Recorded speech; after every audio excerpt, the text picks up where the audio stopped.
दोस्तों, स्वागत है आपका मेरे YouTube चैनल इंग्लिश बाबू पर। और आज मैं फिर हाजिर हूँ आपके साथ एक नया पैराग्राफ लेकर। और दोस्तों, आज जो मैं ये पैराग्राफ लेकर आया हूँ, बड़ा ही बेसिक लेवल का ये पैराग्राफ है। और इस पैराग्राफ की हेल्प से आपको काफ़ी हेल्प मिलेगी जब आप कोई भी टॉपिक या फिर कोई पैराग्राफ या इंग्लिश में ऐसे लिखना चाहते हैं, तो आपको एक अच्छा आइडिया हो जाएगा कि आप किस तरह से पैसेज या फिर जो पैराग्राफ हैं और जो इंग्लिश के छोटे छोटे ऐसे होते हैं वो आप किस तरह से लिख सकते हैं। तो चलिए दोस्तों, आज के इस वीडियो को हम शुरू करते हैं। सबसे पहले आज के इस पैराग्राफ का टाइटल देखते हैं। इसका टाइटल है वर्क इज़ वर्शिप।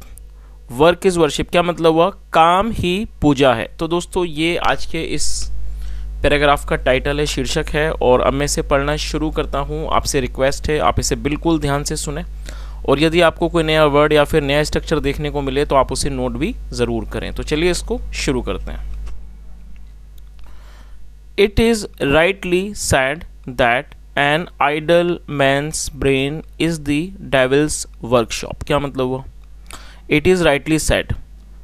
दोस्तों, ये जो वाक्य है ये एक प्रेजेंट इंडेफिनिट का पैसिव वॉइस का वाक्य है, जहाँ पर इज एम आर के साथ वर्ब की थर्ड फॉर्म का प्रयोग किया जाता है। इट इज़ राइटली सेड मतलब कि यह सही से कहा जाता है। That an idle man's brain. दोस्तों, आइडल का मतलब होता है खाली या फिर बेकार, और यहाँ मैन के बाद एपिस्ट्रोफी एस है जिसका मतलब होता है का की के। जब हम किसी नाम या व्यक्ति के साथ कुछ जोड़ते हैं तो एपिस्ट्रोफी एस का प्रयोग किया जाता है। तो क्या अर्थ हुआ कि ये सही कहा जाता है कि एन आइडल मैंस ब्रेन मतलब एक खाली आदमी का दिमाग क्या है?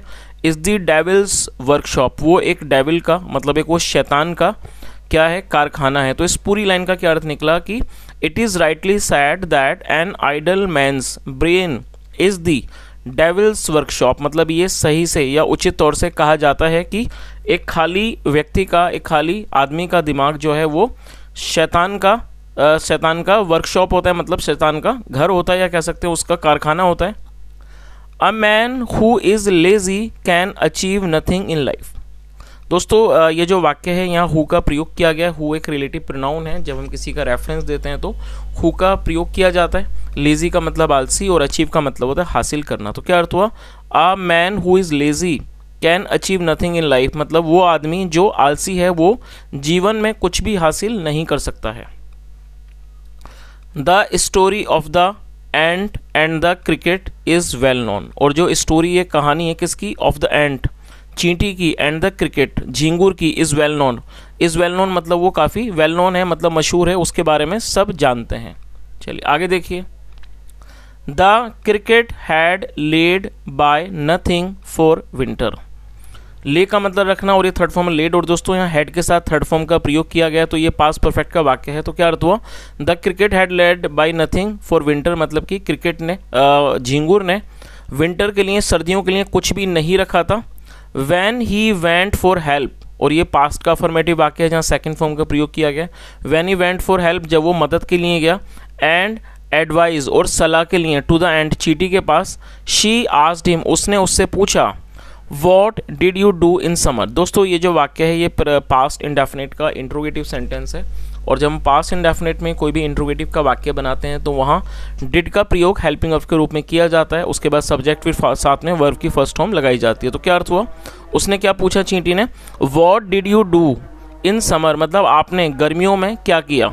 ही रिप्लाइड उसने जवाब दिया। I kept singing during summer. और दोस्तों, केप्ट सिंगिंग मतलब गाता रहा, तो उसने क्या जवाब दिया? I kept singing during summer मतलब मैं समर के दौरान, गर्मियों के दौरान गाता रहा। देन फिर द एंट रिटोर्टेड। रिटोर्ट का मतलब होता है किसी चीज़ का मुंह तोड़ जवाब देना। फिर जो चींटी थी उसने जवाब दिया। नाउ अब डांस विंटर अवे अब विंटर में, सर्दियों में डांस करो। चलिए आगे देखिए। An idle man is always thinking of something mischievous and destructive.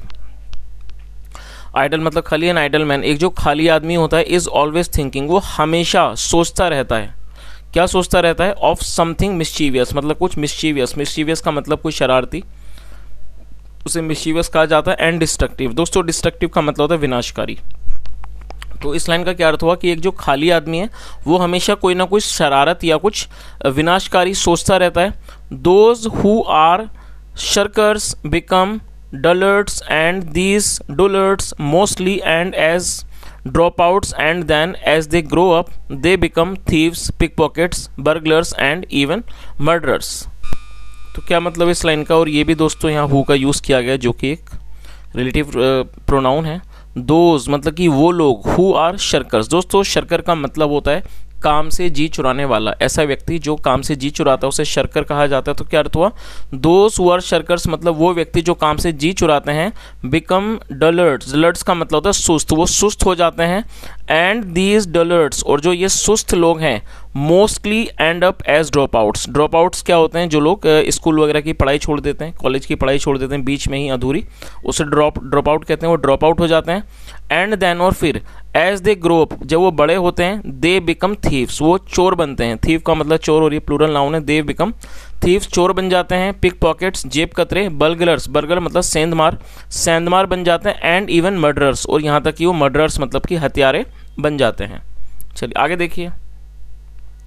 Are mind is like a constantly running stream. क्या मतलब? आर माइंड, जो हमारा दिमाग है, is like a constantly running stream, वो एक निरंतर बहता रहने वाला एक धारा की तरह है। स्ट्रीम का मतलब होता है जलधारा। तो इस पूरी लाइन का क्या अर्थ हुआ कि जो हमारा दिमाग है वो एक निरंतर, कॉन्स्टेंटली का मतलब निरंतर, वो एक निरंतर बहती रहने वाली एक धारा की तरह होता है।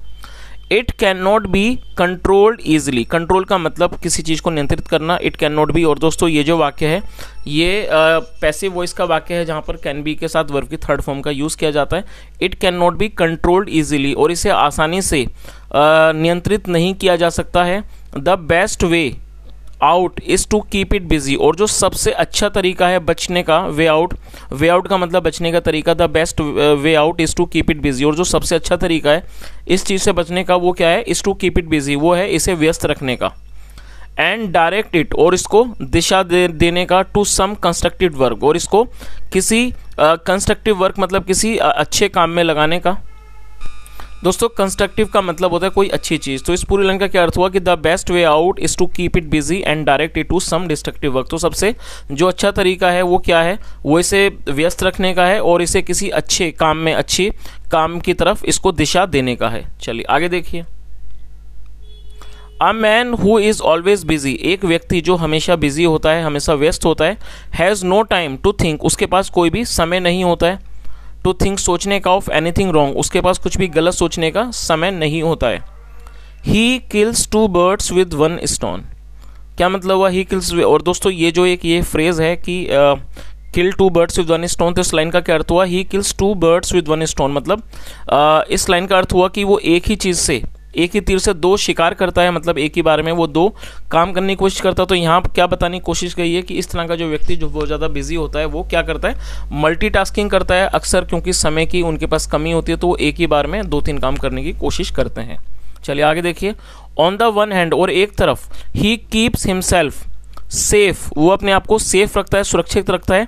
From going on any wrong path, एक किसी भी गलत रास्ते पर जाने से वो अपने आप को सुरक्षित रखता है। ऑन द अदर हैंड, और वो दूसरी तरफ, he ultimately reaps the fruit of his hard work, और अल्टीमेटली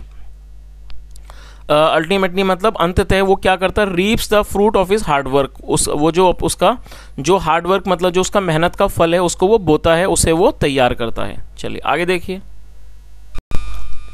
अ स्टूडेंट, एक विद्यार्थी, who takes a keen interest in his studies. दोस्तों कीन का मतलब होता है बहुत ज़्यादा उत्सुकता, उसे कीन कहा जाता है। कीन इंटरेस्ट, बहुत ज़्यादा गहरी दिलचस्पी लेना। तो क्या अर्थ हुआ? A student who takes a keen interest in his studies, मतलब एक विद्यार्थी जो अपनी पढ़ाई में बहुत ज़्यादा दिलचस्पी, गहरी रुचि लेता है, दिलचस्पी लेता है। Rises to some good position in life, वो किसी अपने जीवन में किसी अच्छी पोजीशन पर, एक अच्छे पोजीशन पर बढ़ जाता है, यह कह सकते हैं वो किसी अच्छे पद पर बढ़ जाता है। अब फार्मर, एक जो किसान होता है, हु पेज फुल अटेंशन, जो पूरा ध्यान देता है, टू हिज वर्क, मतलब एक किसान जो अपने काम पर पूरा ध्यान देता है। Reaps a bumper crop at the end of the season, और रीप का मतलब काटना। तो क्या अर्थ हुआ? Reaps a bumper crop at the end of the season, वो सीजन में मतलब कि उस सीजन के अंदर वो जो सबसे बम्पर, बहुत ज़्यादा जो अच्छी जो फसल होती है उसको वो काटता है। कौन सा किसान? जो अपने काम पर ध्यान देता है। आगे देखिए। आ सोल्जर एक सिपाही हु लर्न्स मार्शल आर्ट्स जो मार्शल आर्ट सीखता है स्टूडियसली बहुत ज़्यादा मेहनत से, विंस द बैटल वो बैटल को युद्ध को जीतता है, इन द लॉन्ग रन मतलब आगे चलकर। अ बिजनेसमैन और एक जो व्यापारी होता है कैन बी सक्सेसफुल वो सफल हो सकता है only if he works steadily and meticulously यदि वो पूरी तरह से स्टेडली मतलब एक लगातार और एंड मेटिकुलसली काम करता है वो। तो इस पूरी लाइन का क्या अर्थ हुआ कि यदि कोई व्यापारी है बिजनेसमैन है तो वो तभी सक्सेसफुल हो सकता है, can be successful only if he works steadily यदि वो बराबर काम करता है लगातार एंड मेटिकुलसली और बारीकी से वो काम करता है। चलिए आगे देखिए। इट इज़ राइटली सेड और ये उचित रूप से कहा जाता है that Rome was not built in a day कि जो रोम है वो एक दिन में नहीं बना था। सो इसलिए टू कंप्लीट एनी प्रोजेक्ट किसी भी प्रोजेक्ट को काम को पूरा करने के लिए देयर इज़ नीड एक ज़रूरत होती है फॉर पेशेंस धैर्य की एंड कॉन्स्टेंट हार्डवर्क और एक लगातार किए जाने वाले हार्डवर्क की मेहनत की। चलिए आगे देखिए। दस इस प्रकार से worship of God is possible not just in the temple की जो वर्शिप है पूजा है ऑफ गॉड ईश्वर की is possible not just in the temple वो सिर्फ टेम्पल में मंदिर में ही संभव नहीं है, but it is possible also in the field of life वो जीवन के क्षेत्र में भी संभव है।